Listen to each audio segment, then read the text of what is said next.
These are just paper piece bears that I offer on my website as patterns, and they are really cute, and they're very quick, very easy to make.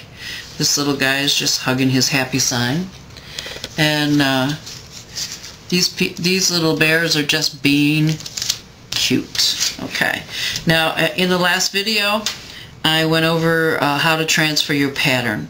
So we already did that. So if you already have your pattern transferred, this is where we're going from that point forward. Like we have the legs are on there. I want to show you how to cut out the legs using these scissors here. They're I believe they're stamp edge. You know, they're little tiny waves, which gives them a very furry look. I've cut some out already, as you can see, and it just gives them a nice look. You can also do them smooth. They're very cute smooth. You know, it's just up to you. But I want to show you, I usually don't cut them so close or draw them so close together, because you do need to leave a little room for them, for the scissors. But I like to cut them out kind of close. I don't want to be too far away, because then, because the scissors are decorative, they get caught up in the extra paper. And it really doesn't matter which way you start with these scissors, because they're always going to turn out the same. And you just go right up to the line. You don't go over the line. If you want to make it a little bigger, you can. Problem is, you'd have to do that with all of them, but you can get pretty close.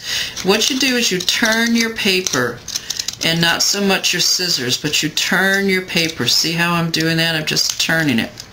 Now, when you turn it over, there it is. There's this her well, it's a ladybug, so it has to be her foot.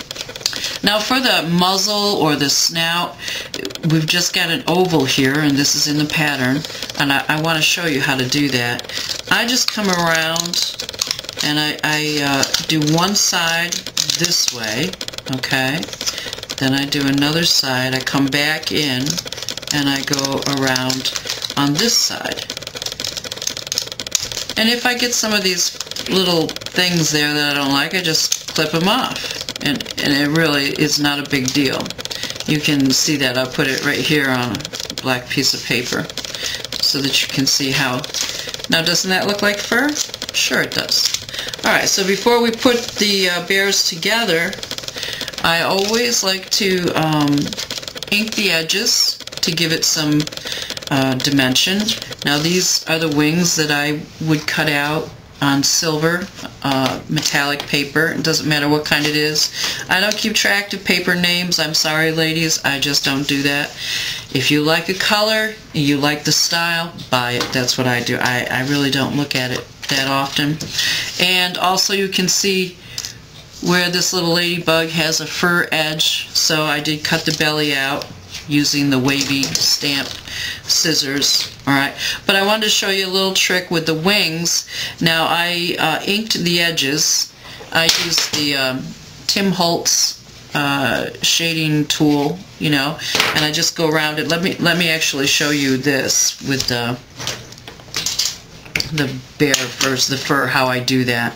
Okay, you just ink up one side, one half of the inker or shader tool, and then you start off of the paper like on your white paper, and you work your way up to the edge, and then that way you just get an edge trim there, an edge shading, and not the whole thing.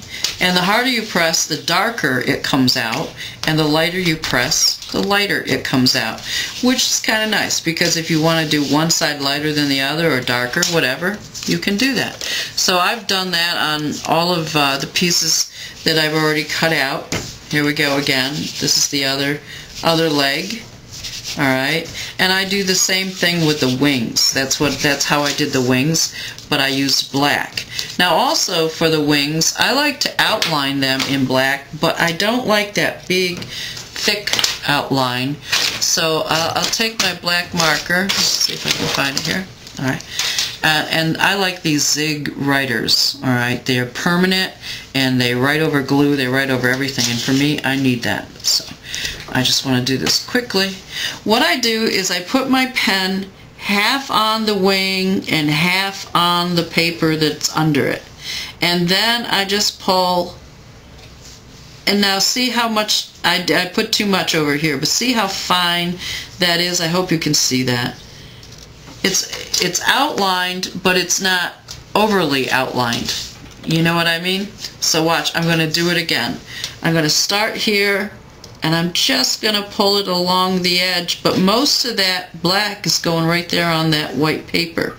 So I'm going to do that on this side and this side until it's done. And then I'm very happy with that. I don't like big, thick black lines. Okay. Now for the muzzle or the snout, you're going to want to take some kind of pink ink. It doesn't matter what color, you know, if you like it, use it. I use a tweezer. I use tweezers and a little pom-pom, 1/2 inch. And I might take some off on my white paper because I don't want to get too much. And I just rub it on so that I get a nice little pink cheek. I like that very much. Okay, and that's all there is for that. And for the nose, I use these are by Frisker, and it's a small oval. I don't know what the size is. I think it's 5/16. But anyways, what I'll do is I'm just going to punch one oval out, and there is his nose. And I'm just going to pick that up with my tweezers. I'm always using my tweezers. And I've got some, let me get this open, glue stick. Okay. I'm just going to put a little bit on the nose. Then I'm going to add the nose to the muzzle, like so. Put my glue stick away. Then I'm going to take out my zig writer, and I'm going to use the fine end. I'm just going to draw a little line. Now look at that. Isn't that cute? I'm using brown paper instead of black for the bear today because it's very difficult to see the black, and